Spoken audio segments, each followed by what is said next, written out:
Electromagnetism. Hello students, आज first chapter में तुम लोगों को पढ़ाने जा रहा हूँ। और फर्स्ट चैप्टर में ये फर्स्ट यूनिट में इलेक्ट्रोमैग्नेटिज्म जो पूरा जो है एक यूनिट है, कंबाइन यूनिट है इलेक्ट्रोमैग्नेटिज्म। इलेक्ट्रोमैग्नेटिज्म को 3 पार्ट में डिवाइड कर लिया गया, जिसमें से एक था electrostatics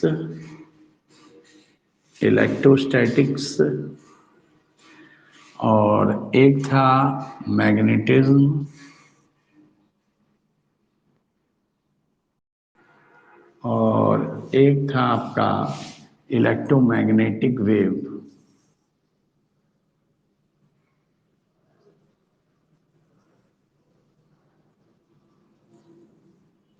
electromagnetic wave, electrostatics, magnetism, electromagnetic wave. Electromagnetism को 3 पार्ट में डिवाइड कर दिया गया। इलेक्ट्रोस्टैटिक्स के 3 पार्ट, अगर इलेक्ट्रोस्टैटिक्स 1, इलेक्ट्रोस्टैटिक्स 2 एंड इलेक्ट्रोस्टैटिक्स 3 अगर देखा जाए, इसको हम लोग पढ़ेंगे। इसमें लास्ट में जो इलेक्ट्रोस्टैटिक्स 3 पार्ट होगा वो करंट इलेक्ट्रिसिटी होगा और उसके देन आफ्टर मैग्नेटिज्म। इलेक्ट्रोस्टैटिक्स में अगर हम बात करें, क्योंकि इलेक्ट्रो मीन्स यहाँ पे चार्ज हो गया, तो चार्ज एट रेस्ट, जब चार्ज रेस्ट में होगा तो इलेक्ट्रोस्टैटिक्स होगा। जब चार्ज यूनिफॉर्म मोशन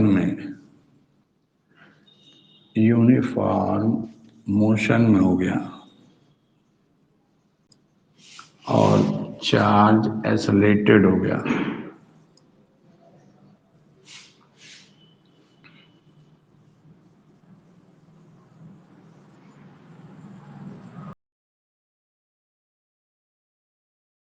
जब चार्ज 3 स्टेट होती है किसी भी चीज की, 3 स्टेट होंगी, रेस्ट, यूनिफॉर्म मोशन और एक्सेलेरेशन। अगर in the term of force के टर्म में हम बात करें तो रेस्ट, यूनिफॉर्म मोशन। अगर हम लोग Newton's first law of motion, second first law of motion पढ़ के आए थे, तो ये दोनों चीजें सेम थी, यानी कि रेस्ट और uniform motion it means same. क्यों सेम था? इसलिए सेम था कि इसका मतलब था कि उस पर नेट फोर्स 0 है, यानी उस पर कोई फोर्स नहीं लग रहा है, यानी कि या तो रेस्ट में हो या बॉडी यूनिफॉर्म मोशन में है, इसका मतलब एक है। दूसरी चीज, अगर हम यहाँ पे फोर्स के बेस पे बात करेंगे तो फोर्स का मतलब यहाँ पे था कि वो बॉडी एसोलेट हो रही है। नेचुरली एसोलेट होने का मतलब है कि यानी उस पर नेट फोर्स उस पर अप्लाई हो रहा है, ये वाली बातचीत थी यहाँ पे। तो चार्ज एट रेस्ट में जब होगा फिर चार्ज यूनिफॉर्म मोशन यहाँ पे एक्सेलरेटेड। यहाँ पर क्योंकि हमको बेसिकली जो चैप्टर हमको पढ़ना है वो बेसिकली ये पढ़ना है चार्ज एट रेस्ट। जब चार्ज रेस्ट में पढ़ना है तो चार्ज है क्या चीज़। अगर यहाँ पे हम लोग इलेक्ट्रोस्टैटिक्स के बारे में पढ़ेंगे तो यहाँ पे 3 चीज़ें पढ़ेंगे चार्ज। जब चार्ज रेस्ट में होगा तो 3 चीज़ें हम लोग पढ़ेंगे बेसिकली। वो पढ़ेंगे 3 चीज़ें, electric force, electric field,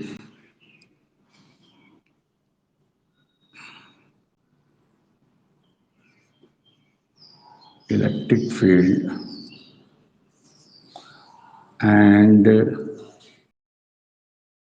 electric potential.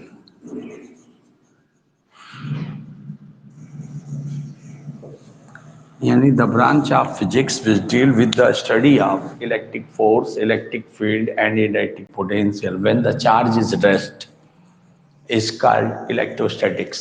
अगर हम ध्यान से देखें कि इलेक्ट्रोस्टैटिक्स में जब चार्ज रेस्ट में हो तो हम लोग किस किस चीज़ के बारे में पढ़ेंगे? Electric force, electric field and electric potential. ये 3 चीज़ों के बारे में हम लोग पढ़ेंगे और वही हमारा क्या कहलाएगा? इलेक्ट्रोस्टैटिक्स कहलाएगा। तो 3 चीज़ें बहुत इंपॉर्टेंट होंगी यहाँ पे। आगे आगे के टॉपिक में हम लोग ये चीज़ें इस पर डिस्कशन करेंगे। कौन सी फिजिकल क्वांटिटी स्केलर है, कौन सी फिजिकल क्वांटिटी वेक्टर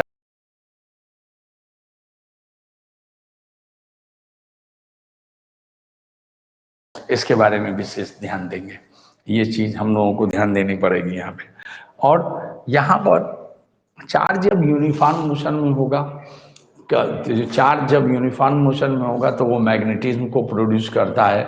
जब चार्ज एक्सेलरेटेड होता है तो वो electromagnetic waves, it means X rays को प्रोड्यूस करता है। गामा रेज है, एक्स रेज है, इलेक्ट्रोमैग्नेटिक वेव्स, तमाम इलेक्ट्रोमैग्नेटिक वेव्स को वो प्रोड्यूस करता जाएगा। वो आप देखते जाएंगे आगे चल के जब हम लोग पढ़ेंगे। इसी इसी बुक में, आपकी फर्स्ट बुक में लास्ट चैप्टर है आपका इलेक्ट्रोमैग्नेटिक वेव, उसमें आप लोग पढ़ेंगे इलेक्ट्रोमैग्नेटिक वेव में ये चीज जो है। इसके बाद जरा देखिए, इसके बाद का टॉपिक जो है बेसिकली आपको चार्ज से रिलेटेड है। अगर हम बात करेंगे चार्ज से रिलेटेड,